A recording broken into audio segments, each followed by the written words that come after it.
My name is Elena Myers.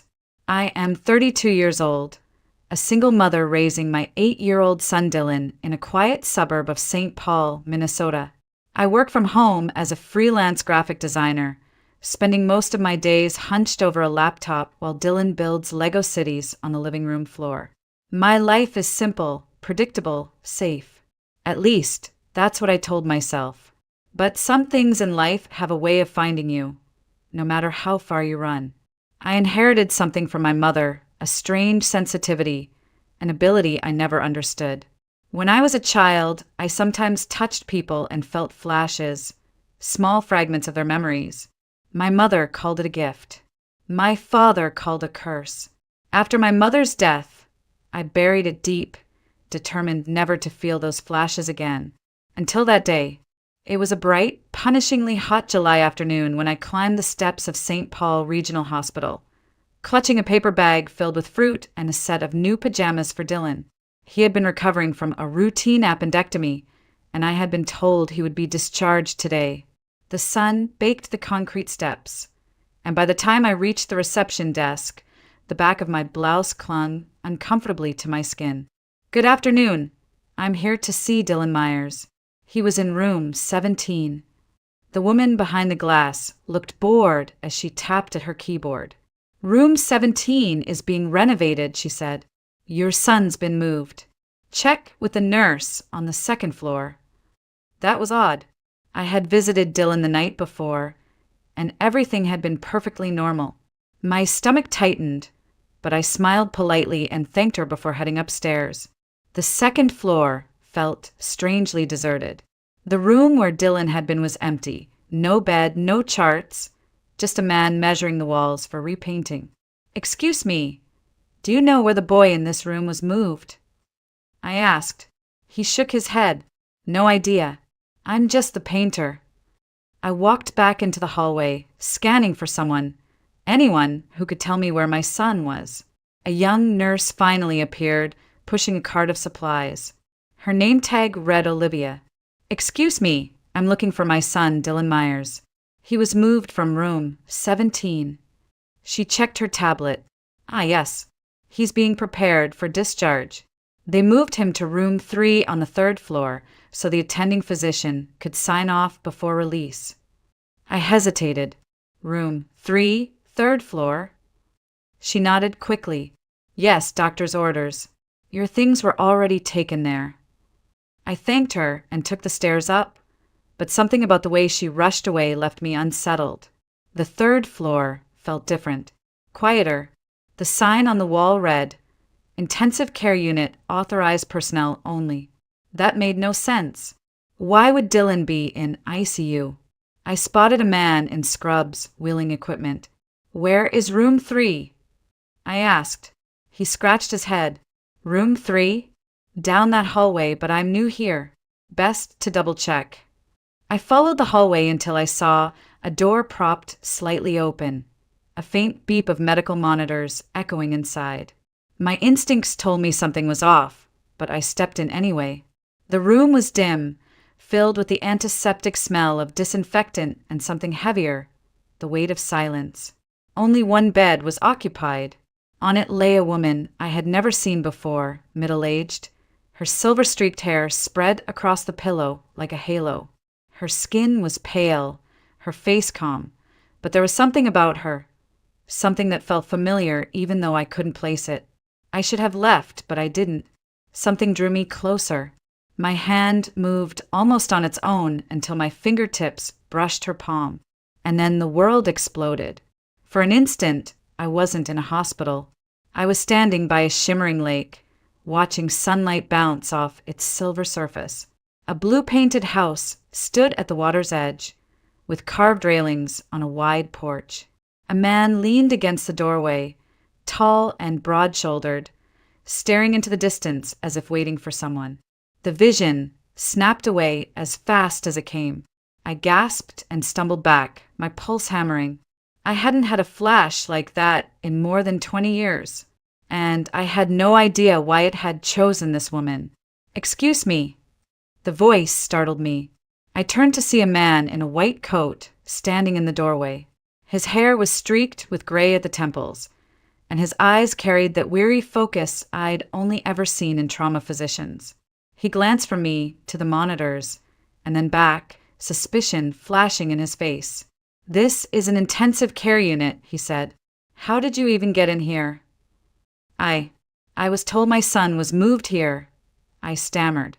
"Room 3. His brow furrowed. "There must have been a mix-up. This is a restricted area. No visitors allowed unless cleared by staff."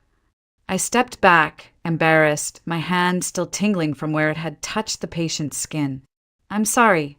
I didn't know." He looked past me toward the bed. "What were you doing with her?" "I had just touched her hand," I admitted quietly. "I thought she might be alone." Something in his expression softened, but only slightly. He moved closer to check the monitors, adjusting one of the leads on the patient's chest. "Her name is Margaret Reynolds. We call her Maggie. She's been here 2 weeks, completely unresponsive." I blinked. "What happened to her?"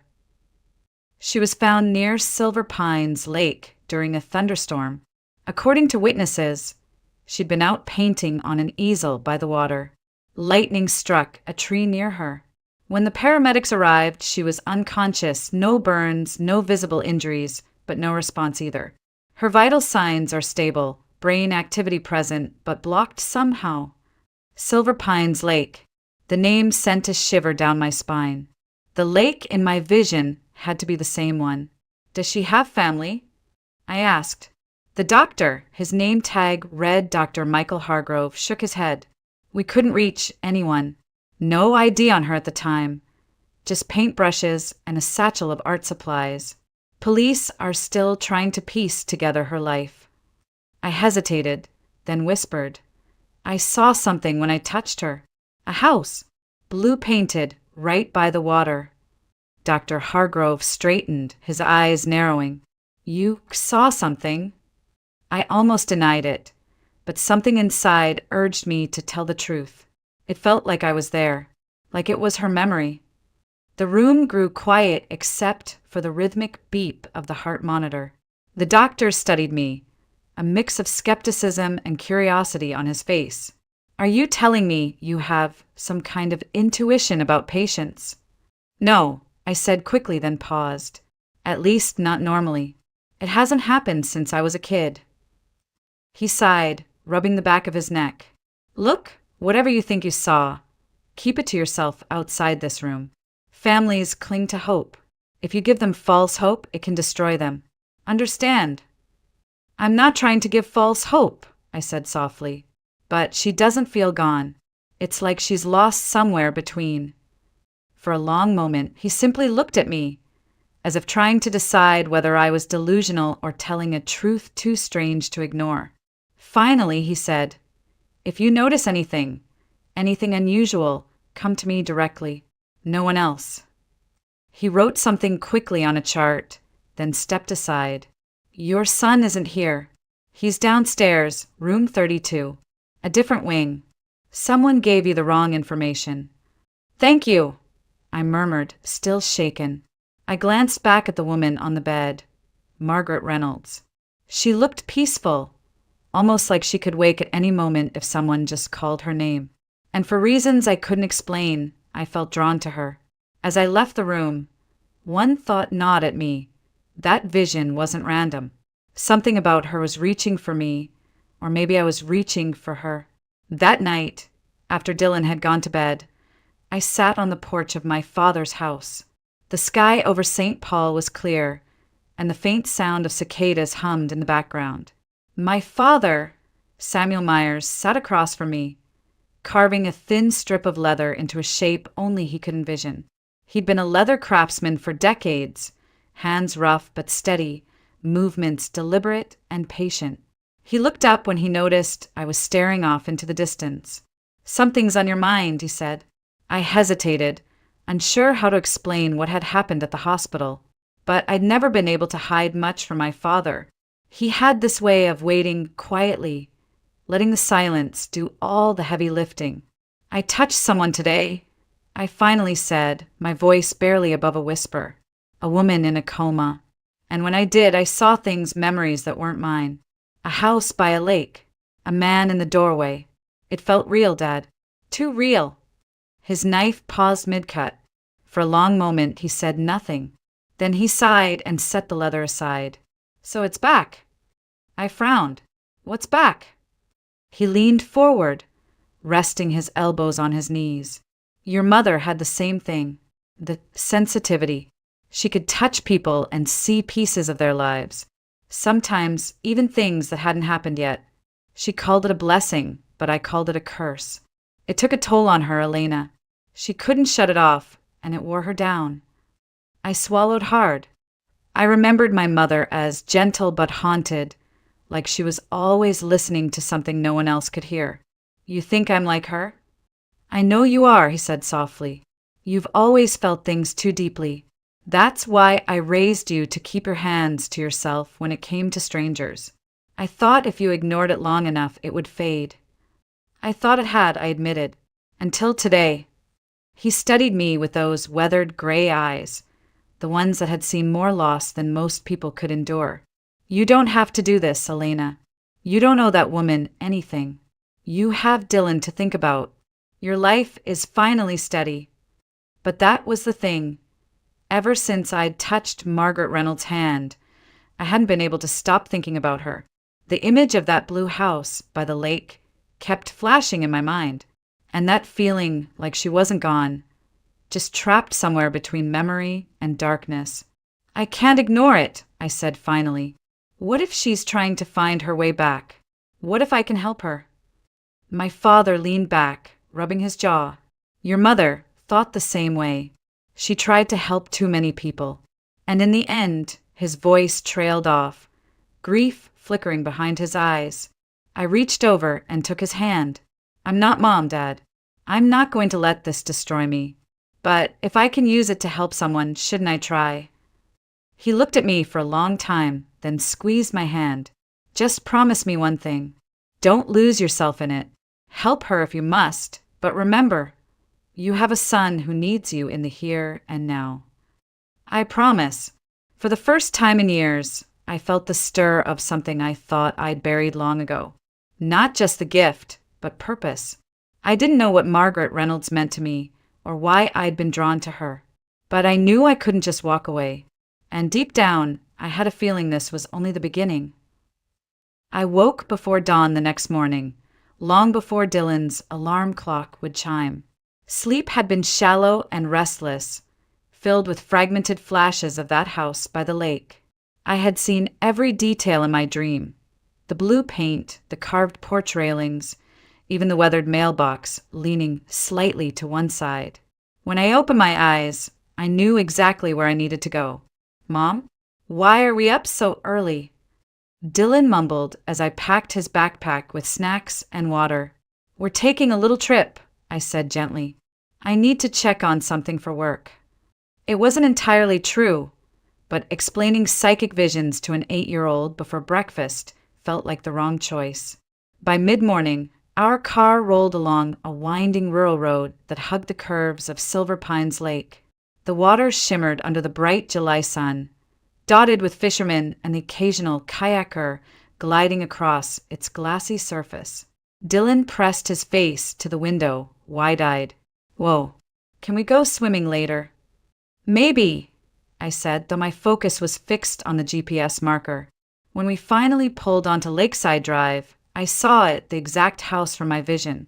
2 stories, pale blue paint with white trim, and that same carved porch railing curling like vines around the posts. My breath caught in my throat.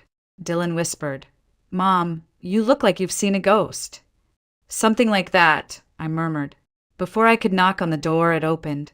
A man stepped out, a tall, broad-shouldered figure with dark hair tousled from sleep and a face shadowed by stubble.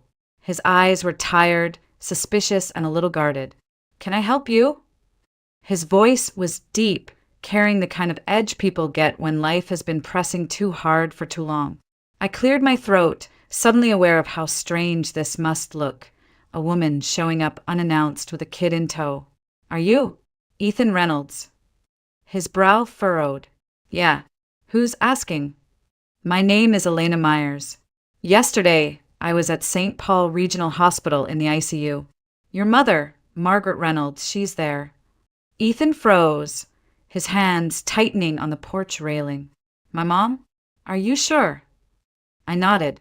She was brought in 2 weeks ago, unresponsive after a lightning strike near this lake. Color drained from his face. He stepped back, shaking his head like he couldn't process the words. I thought she was out of town visiting a friend. When she didn't answer my calls, I assumed. I don't know what I assumed. Why didn't the hospital call me? They didn't have her ID when she was admitted, I said gently. No phone, no wallet. They've been listing her as unidentified. He swore under his breath, gripping his hair. I filed a missing persons report last week, and nobody told me she was lying in a hospital bed this whole time. The pain in his voice cut deep. I stepped forward, slightly, lowering my voice. She's alive, Ethan. Stable. And I think she's trying to come back. I know how this sounds, but when I touched her hand, I saw her memories. I saw this house. He stared at me, disbelief flickering in his eyes, but something softer too, a glimmer of hope he didn't dare trust yet. You, what, had a vision? I nodded once. I can't explain it, but I know she's reaching for something familiar. For home. For you. For a long moment, neither of us spoke. The only sound was Dylan shifting nervously behind me, whispering, Mom, is he okay? Ethan exhaled sharply and looked away, blinking hard. I'm okay, kid. Just shocked. He finally met my eyes again. Take me to her. Please. Within an hour, Ethan sat silently in the passenger seat while Dylan hummed quietly in the back. His hands stayed clenched, knuckles white, and I could feel the storm of emotions rolling off him. Fear, guilt, hope, disbelief. You said she's stable, he finally asked. Yes. No physical injuries. But she hasn't woken up yet. He nodded slowly. Mom always did crazy things when storms rolled in. She said she could feel energy in the air, like it whispered to her brushes. I told her she'd get herself hurt one day. He gave a short, bitter laugh. Guess I was right. When we reached the hospital, Ethan hesitated at the ICU door, bracing himself like a man about to face his own judgment. I touched his arm lightly. She's still your mother, Ethan. Whatever happens next, she's fighting. I can feel it. He swallowed hard and nodded. Let's go. The ICU felt colder that day, like the air conditioning had been turned up too high. Ethan paused in the doorway, staring at his mother as if he didn't quite believe she was real. She lay still, her silver-streaked hair fanned over the pillow, her hands pale and unmoving against the white sheets. Mom, his voice cracked. He stepped closer, but stopped short, almost afraid to touch her. Dr. Hargrove appeared behind us, scanning his clipboard. You must be her son. Ethan nodded stiffly. Ethan Reynolds. The doctor offered a hand, but kept his tone clinical. Your mother's vitals are good, but she hasn't regained consciousness. No physical damage we can find, but her neural pathways aren't responding as expected. It's unusual. Unusual. Ethan repeated, his jaw tightening. The doctor hesitated. She's not brain dead and there's no trauma, but it's as if her mind is elsewhere. Trapped. He glanced at me. Which brings us back to you, Ms. Myers. Yesterday, after you touched her hand, we recorded the first fluctuation in her neural activity in over 2 weeks. Small, but measurable. Ethan turned sharply to me. What does that mean? I hesitated, feeling suddenly exposed under their eyes. It means when I touched her, I saw something, a memory, and her body reacted. Dr. Hargrove folded his arms. We can explain it, but I'd like to see if it happens again, under supervision this time. Ethan looked at me with skepticism and hope battling for control. If you think it can help, I took a slow breath and nodded. I'll try. The room went quiet except for the rhythmic beeping of monitors.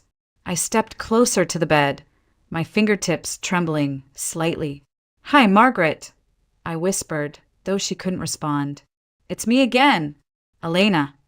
I reached for her hand, warm but limp, and let my fingers wrap gently around hers. And then everything changed. Suddenly, I was standing in a sunlit yard. A little girl with honey-colored hair swung her legs from the porch steps, clutching a wooden horse carved from pale birch. A man knelt in front of her, tall, broad, his hands stained with sawdust. She squealed with delight, throwing her arms around his neck, whispering thank you over and over. The scene dissolved like smoke. Now she was 12, clutching a sketchbook at summer camp, her voice soft and uncertain as she explained her drawings.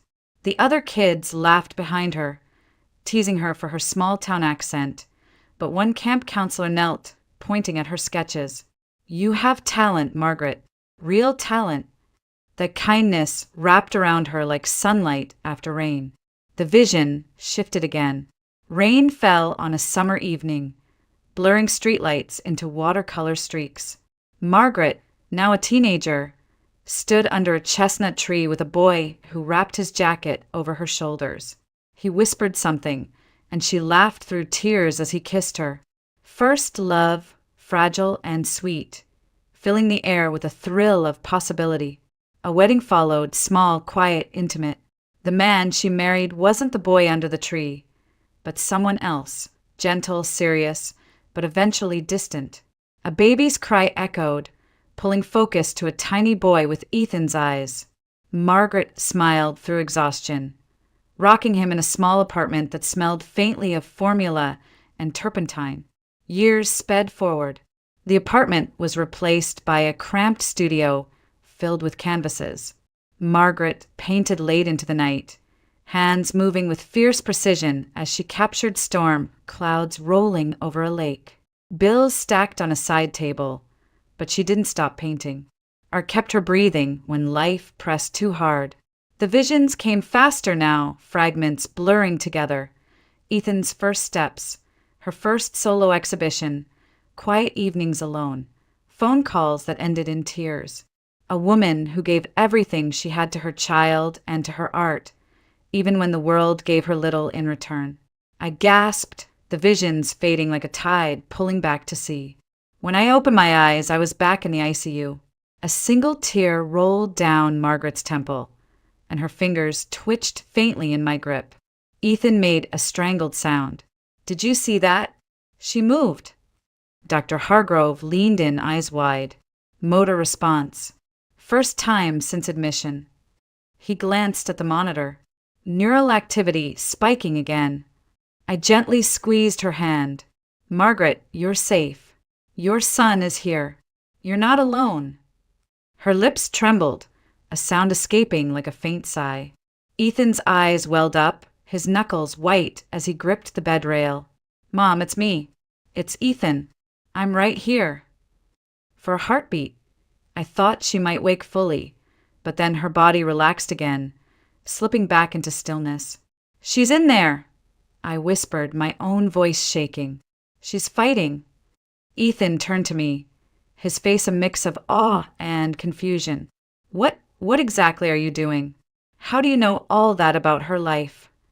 I hesitated, unsure how to explain decades of secrecy in a single sentence. When I touch people, sometimes I see pieces of their memories. I thought it was gone, but apparently not. Ethan studied me like I was speaking another language. Finally, he said, whatever it is, don't stop. If it helps her, I don't care how strange it is. Dr. Hargrove nodded slowly. We'll document this. But one thing is clear. She responds to you, Ms. Myers. You might be her only link back right now. I looked down at Margaret again, her still hand in mine. For the first time in years, I felt the stir of purpose, sharp and undeniable. This woman's life had played across my mind like a silent film, and I couldn't walk away. 3 days after the second session, everything changed. I was sitting by Margaret's bedside, holding her hand like I'd done every day since that first vision, when I felt it, a faint squeeze. My head shot up, and for a second I thought I'd imagined it, but then her eyelids fluttered. Margaret. My voice cracked. It's Elena. Can you hear me? Her lips parted, and a whisper of sound escaped. Who? Ethan was already in the room before I could call him. Mom? Oh my God, Mom, you're awake. His voice trembled, joy and relief spilling into every word. Margaret blinked slowly, her gaze sliding toward him. I don't know you. The words hung in the air like shattered glass. Ethan froze, gripping the side of the bed. Mom, it's me. Ethan. Your son. Her brow furrowed, eyes darting nervously between us. I don't remember.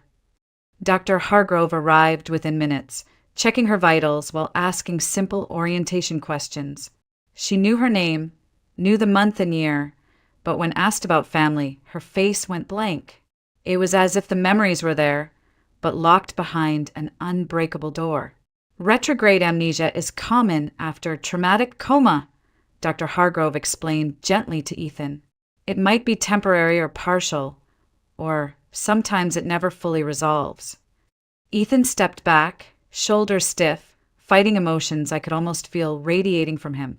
So she doesn't know me, her own son? The doctor placed a reassuring hand on his shoulder. Give it time. Familiar environments often help. Take her home. Surround her with the life she built. That's how we ended up moving into Margaret's house by Silver Pines Lake. Ethan had been living alone there since she'd disappeared. But after the hospital released her into his care, he asked if Dylan and I could stay for a while, just until she stabilized. She trusts you, he said quietly. You're the only one she responds to. I hesitated, but something about Margaret's eyes when she looked at me, a mix of confusion and faint recognition, made me say yes. The first night in that house felt surreal. The same blue walls from my vision glowed faintly under the porch light as we carried our bags inside. Dylan darted up the stairs, wide-eyed at the idea of staying in a real lake house. Ethan gave him a faint smile but said little, his focus always drifting back to his mother. Margaret sat in the living room, hands folded neatly in her lap, staring at a painting of the lake during a thunderstorm. I made this, didn't I? She asked softly when she caught me watching her. I nodded. Yes, you did. She traced the edge of the frame with her fingertips. It feels like looking through someone else's eyes. That night, after Dylan was asleep, Ethan and I sat at the kitchen table. He rubbed his face with both hands, the weight of exhaustion pulling at his posture. She doesn't even call me by name. She just looks at me like I'm a stranger. She's not rejecting you, I said softly. Her mind is protecting itself.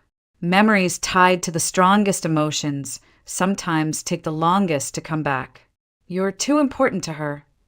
His eyes met mine, tired but searching. You sound like you know what you're talking about. I hesitated, then admitted. I see pieces of her life when I touch her. I know she loves you, Ethan. I've seen it. You were her whole world. For a moment, his defenses cracked, and something tender slipped through.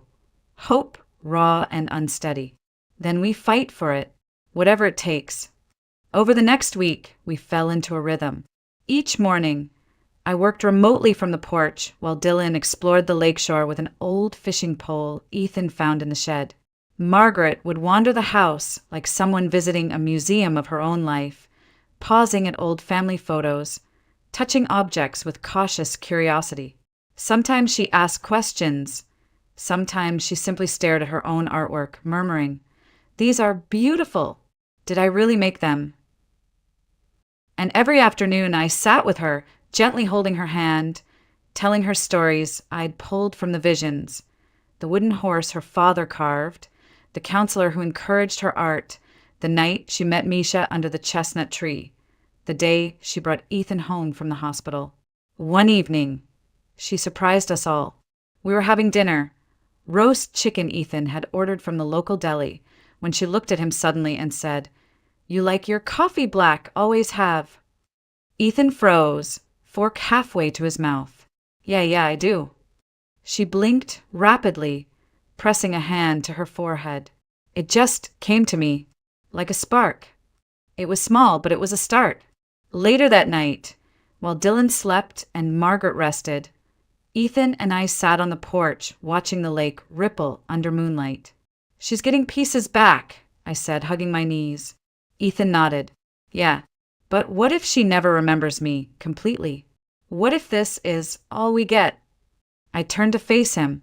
"Then you build new memories. You love her through this. She'll feel it, even if she can't name it." He looked at me then, not just looked, but really saw me, like someone seeing past their own pain for the first time in weeks. "You really believe that, don't you?" "I have to." The silence between us stretched, comfortable this time, filled with the quiet chirp of crickets and the soft slap of water on the dock. For the first time since this began, I felt a fragile sense of home forming, not just for Margaret, but for all of us. And deep inside, a quiet thought stirred. Maybe this strange gift of mine wasn't a curse after all. Maybe it had brought me exactly where I needed to be. It happened on a cool Saturday morning, 2 weeks after Margaret had come home. The lake was still and glassy, mist curling off its surface like silk. Dylan was on the dock, fishing pole in hand, while Ethan worked on a loose shutter by the porch. I was making coffee when I heard soft footsteps on the stairs. Margaret appeared in the kitchen doorway, dressed in a simple cream sweater and jeans. Her eyes held a focus I hadn't seen before, like she was following an invisible thread pulling her forward. "Elena," she said softly, "can you show me the room upstairs? The one with the big window." For a moment, I didn't know what she meant. Then it hit me, the art studio. The one Ethan had kept closed since her accident, saying it felt wrong to open it without her. "Of course," I said, setting down my mug. Ethan noticed us heading upstairs and wiped his hands on his jeans. "Mom, are you sure you want to go in there?" His voice carried both hope and fear. "Yes," Margaret replied. "I think I need to." The key turned in the lock with a soft click, and I pushed the door open. Sunlight poured through the wide windows, catching particles of dust that danced like tiny stars. The smell of old oil paint and wood instantly filled the air. Margaret stepped inside, her hands trembling as she touched the edge of a wooden easel. She stared at an unfinished canvas sitting there, the storm painting she'd been working on the day she disappeared. The bold strokes of gray and deep blue were frozen mid-chaos, as if waiting for her return. She reached for a brush, paused, then slowly lowered her hand. "It feels familiar," she whispered, "but it's like looking at someone else's life."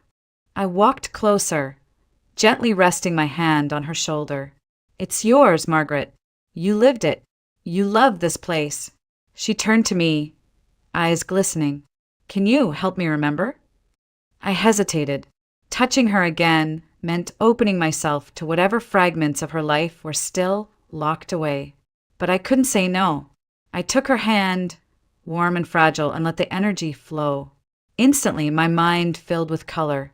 I saw her as a little girl again, painting stick figures on scrap cardboard while her father built wooden toys beside her. I felt her teenage pride holding her first set of real brushes, a gift from her summer camp counselor. Then came flashes of art school, paint under her nails and coffee-fueled nights over blank canvases. The visions shifted, and I saw the day she brought baby Ethan into this very room, holding him in one arm while painting with the other. She whispered to him, "Someday you'll understand why I need this." Another flash, a fight with her ex-husband, his voice sharp, accusing her of choosing paint over family. She stood her ground, even with tears streaking her face. "Art is how I breathe," she'd said.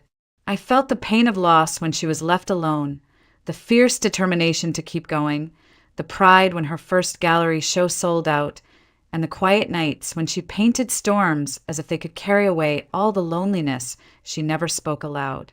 When I pulled back, Margaret was crying quietly, tears rolling down her cheeks. "I remember pieces," she whispered. "This room. This is where I survived." Ethan, who had been standing at the doorway, stepped inside slowly. "Mom, do you remember me?" At all. Margaret looked at him for a long moment. Her brows furrowed, and then something shifted. You were here once.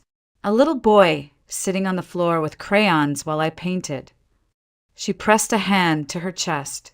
And you laughed when I got paint on my nose. Ethan froze, his breath catching. Yeah, I did that. Her voice trembled. You called me the storm catcher. Said I painted storms better than anyone else. A sob broke from him as he closed the space between them, gently pulling her into an embrace. That's because you do, Mom. You always did. For the first time, Margaret hugged him back, her arms tentative but real. I still don't have it all, but you feel familiar. Safe. That night, she asked for brushes. She stood at the easel again, the unfinished storm painting before her. Her movements were slow at first, uncertain, but then her strokes became deliberate, confident. The storm took shape, darker and deeper than before, but with a ray of light breaking through the clouds, a detail that hadn't been there when she'd last touched the canvas. We watched in silence as she worked, the rhythmic scratch of bristles on canvas filling the room like a heartbeat. When she finally stepped back, she whispered, This feels like me. And for the first time since she'd woken, Margaret smiled. Not the polite, confused smile she'd worn for weeks, but something true, glowing with recognition and quiet joy. Ethan turned to me, his eyes shimmering. You did this, he said softly. No, I corrected gently, watching Margaret set down her brush with steady hands. She did it. I just reminded her of who she already was. From that day, Margaret's recovery accelerated. Her memory didn't return overnight, but the fear in her eyes softened, replaced by curiosity and a growing confidence. The house felt alive again, full of laughter, paint, and late-night coffee runs. Dylan started calling her Grandma Maggie, and she didn't correct him. It wasn't perfect, but it was ours. A strange, patchwork family stitched together by love, patience, and the stubborn belief that even broken memories could be mended. Autumn came early that year. The trees around Silver Pines Lake burned with shades of amber and crimson, their reflection rippling across the still water like fire in motion. Life in the Reynolds house had found a rhythm, quiet, steady, and full of small moments that stitched us closer together. Margaret painted almost every day now. At first, her sessions were short, cautious, like a pianist relearning the keys. But then something clicked, and she threw herself into it, sometimes painting until her hands cramped. The canvases she produced were different, less storm, more light. Ethan noticed too. She's painting hope now, he whispered one evening as we watched her work. Not just survival. Her memory was still spotty, but little flashes came at the oddest times. One afternoon, she saw Dylan playing by the dock, holding up a fish proudly, and suddenly blurted, Ethan, remember when you brought me that catfish the size of your leg and swore you caught it all by yourself? Ethan froze mid-step, then laughed so hard he nearly doubled over. I was 8. Uncle Jim caught it, but I remember. His eyes glistened when he turned back to her. You remember that too? Margaret looked uncertain. I think so. It feels like mine, even if I can't see all of it yet. That night, she sat at the kitchen table sketching from memory. The image was of Ethan, age 8, holding a catfish with a grin, so wide it looked like it might split his face. Her hands trembled as she sketched, tears smudging the pencil lines. It's coming back, she whispered, piece by piece. A week later, we had a breakthrough I hadn't expected. Margaret had been restless all morning, pacing between the studio and the living room. Finally, she turned to me and said, Elena, can you do it again? The way you did in the hospital. When you touched me and I saw things. My chest tightened. I'd been careful with that gift, afraid of what it might stir in me as much as in her. But she looked at me with such pleading eyes, I couldn't refuse. Okay, I said softly. Sit down, take a breath. She sat on the edge of the couch, her hands trembling as she held them out to me. The moment our palms touched, I let go.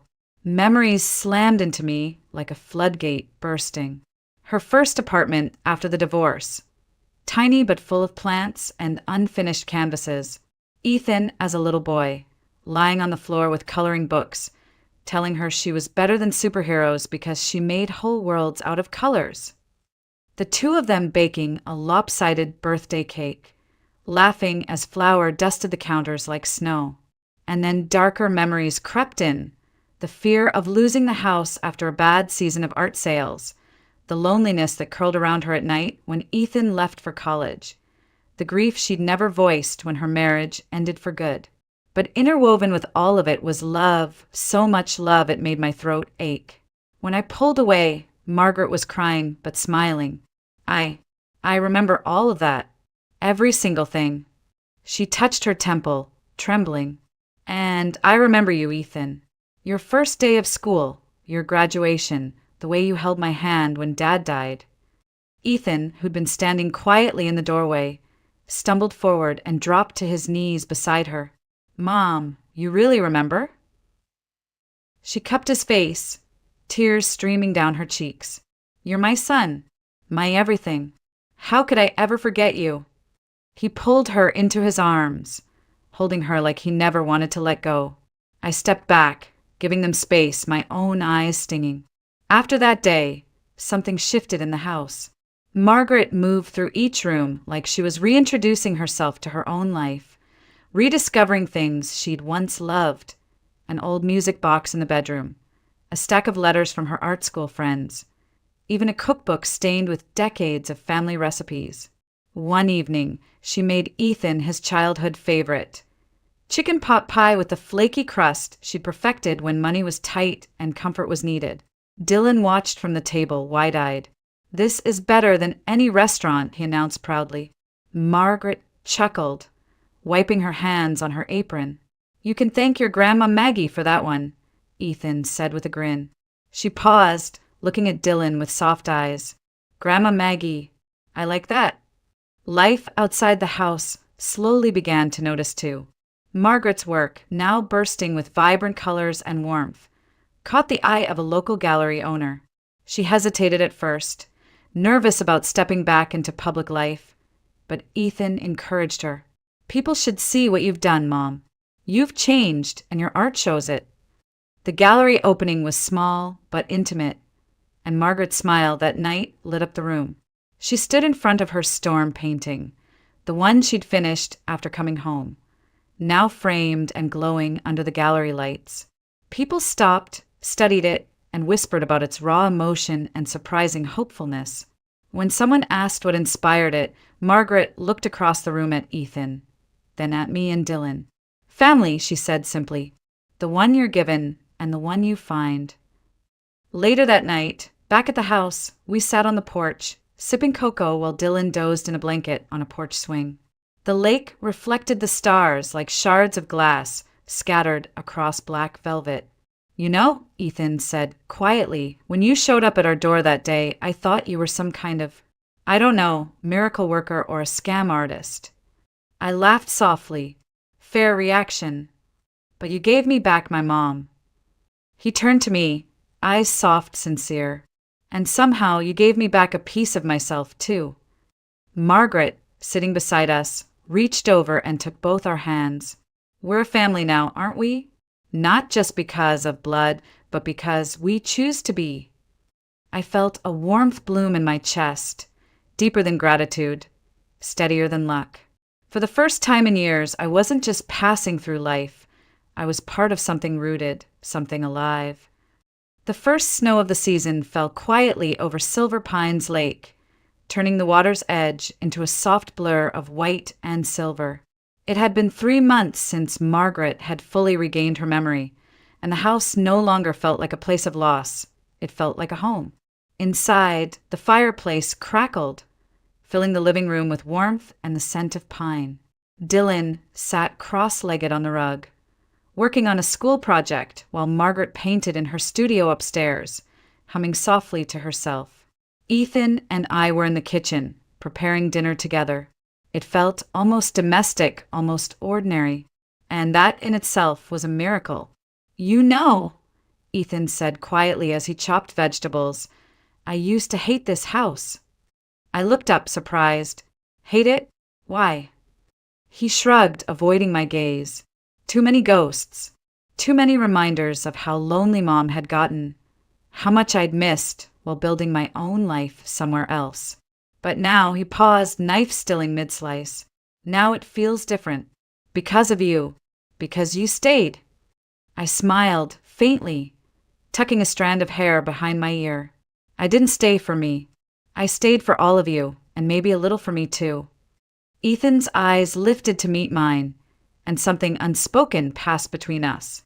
A softness, a possibility neither of us had been ready to acknowledge before. Upstairs, Margaret finished her painting and called us to join her. When we stepped into the studio, I froze. It wasn't another storm or lake landscape. It was us, all of us. Dylan holding a fishing rod, grinning proudly. Ethan leaning against the porch railing, relaxed and at peace. Margaret herself at the easel, and me sitting on the steps, sunlight falling across my face. It wasn't just a painting, it was a statement. This is my life now. This is my family. Tears welled in my eyes before I could stop them. "It's beautiful," I whispered. Margaret smiled, her hand steady as she set down her brush. I wanted to capture what saved me, what brought me back. She looked at me with gratitude, so deep it felt like a physical weight. "You gave me more than memories, Elena. You gave me a future." I shook my head, overwhelmed. "You gave yourself that, Margaret. I just held your hand." She stepped forward and hugged me tightly, something she hadn't done even when her memory first returned. "You were the thread that stitched me back together. I'll never forget that." Later that evening, after Dylan went to bed, we sat by the fire with mugs of hot cocoa. The conversation drifted to plans for the holidays, who would host Thanksgiving, what kind of tree to get for Christmas. It was Margaret who said it first. "Elena, what are you going to do after this? After I'm back to normal?" The question caught me off guard. For weeks, I'd been avoiding thinking about it. My old life, the one before Silver Pines, was still there waiting. But it felt hollow now, compared to what we had built here. "I don't know," I admitted softly. "For the first time in a long time, I feel settled. Like I belong somewhere." Ethan set down his mug. "Then stay. You and Dylan. Stay here with us." My head snapped toward him. "Ethan!" He held my gaze, his voice steady. "This isn't just about gratitude. This is about us. About building something real." Margaret smiled knowingly but didn't interfere. She simply sipped her cocoa, her eyes twinkling like someone who had already seen the ending of a story she loved. I felt a lump in my throat. "You mean that?" Ethan nodded. "I mean every word." The weeks that followed were some of the happiest I'd ever known. Thanksgiving came, and for the first time in years, Margaret cooked her famous pot pie, laughing as Dylan and Ethan made a mess peeling potatoes.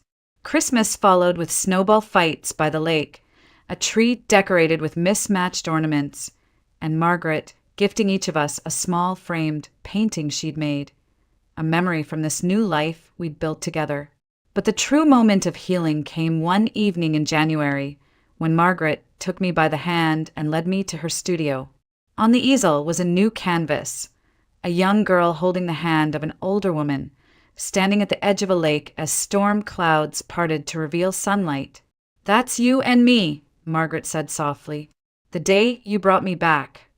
I stared at it, unable to speak.